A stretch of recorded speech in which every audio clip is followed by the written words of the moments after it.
कछार पुलिस ने बरामद किए 5 करोड़ रुपए की ड्रग्स के साथ एक तस्कर को गिरफ्तार। खबर की आधार पर कछार पुलिस ने शाल चपरा में राजमार्ग संख्या 37 पर बड़ी मात्रा में हेरोइन जब्त की। नशा विरोधी अभियान आपूचहीन जारी है। गुप्त सूत्रों के आधार पर कछार पुलिस रात शाल छापरा में एक यात्री ऑटो रिक्शा की तलाशी के दौरान लगभग 974 ग्राम मूल्य के 47 साबुन के बक्से जब्त किए गए। तस्कर सिरुक उद्दीन कछार पुलिस शिकंजे में। নিচাযুক্ত সামগ্ৰী বা ড্ৰাগছৰ বিৰুদ্ধে আমাৰ যি অভিযান অব্যাহত আছে আৰু এই অভিযানৰ এক অংশস্বৰূপে যোৱা পুৱতি নিশা আমি এটা বিশেষ সূত্ৰৰ পৰম খেদি আমি এটা অভিযান চলাইছিলোঁ আৰু এই গোটেই অভিযানটো চলিছিলে চালচাপৰা অঞ্চলত এই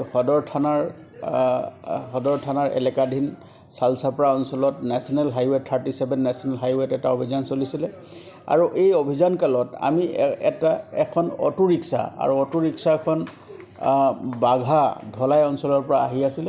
অটো ৰিক্সাখনৰ নাম্বাৰ হ'ল AS11 EC 4513। এই অটো ৰিক্সাখন আমি ইণ্টাৰচেপ্ট কৰোঁ, অটো ৰিক্সাখন আমি ধৰোঁ আৰু অটো ৰিক্সাখন ইণ্টাৰচেপ্ট কৰাৰ পিছত ইয়াত থকা এজন ব্যক্তি, মানুহজনৰ নাম হ'ল চিৰুকুদ্দিন লস্কৰ।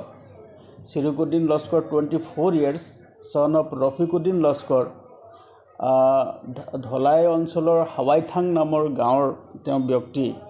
সেই ব্যক্তিজনকো আমি লগতে ধৰোঁ আৰু ধৰাৰ লগতে যেতিয়া আমি অটো ৰিক্সাখন খানতালাচি চলাওঁ, তাত চাৰ্চ কৰোঁ।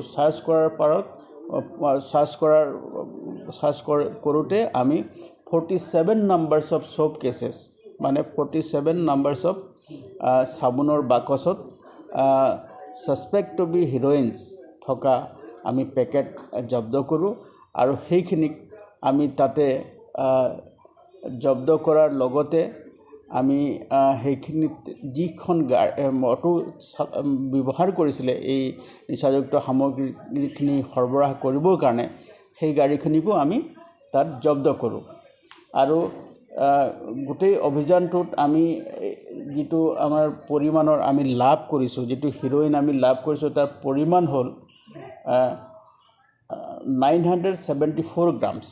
974 grams, it is about 1 kilograms of heroin আৰু আমি তাত জব্দ কৰিবলৈ সক্ষম হ'লোঁ। আৰু এই হিৰোইনখিনিৰ যিখিনি নিচাযুক্ত সামগ্ৰী, এইখিনি চোৰাং বজাৰত ইয়াৰ মূল্য প্ৰায় 5 কোটিৰো অধিক টকা হ'ব। গতিকে গোটেই অভিযান কালত আমি এইখিনি বস্তু আমি বৰামদ কৰিছোঁ আৰু ইয়াৰ লগতে যিসকল লোক আৰু ইয়াৰ লগত সম্পৰ্কিত হৈ আছে বা জড়িত হৈ আছে তেওঁলোকক ধৰিবৰ কাৰণে আমি জোৰ তদন্ত চলাই আছোঁ। আৰু এই অভিযানৰ যি প্ৰাইমা ফেচি, যে প্ৰাৰম্ভিক তদন্তত আমি দেখা পাইছোঁ যে এই সামগ্ৰীখিনি, বৃহৎ পৰিমাণৰ যিখিনি সামগ্ৰী আছে, এই সামগ্ৰীখিনি নিচাযুক্ত সামগ্ৰীখিনি চুবুৰীয়া ৰাজ্যৰ পৰা আমাৰ ইয়ালৈ আহিছিলে আৰু আমাৰ জিলাৰ মাধ্যমেৰে অন্য এক চুবুৰীয়া ৰাজ্যলৈ ৰৈ যোৱাৰ পৰিকল্পনা আছিলে। গতিকে গোটেই বিষয়টো আমি এতিয়াও তদন্ত কৰি আছোঁ আৰু ইয়াৰ লগত যিখিনি যিখিনি আন্তঃৰাজ্য চক্ৰ বা জিলা যি চক্ৰ ইয়াৰ লগত জড়িত হৈ আছে, তেওঁলোককো শীঘ্ৰে আমি ধৰিবৰ কাৰণে বা কৰায়ত্ব কৰিবৰ কাৰণে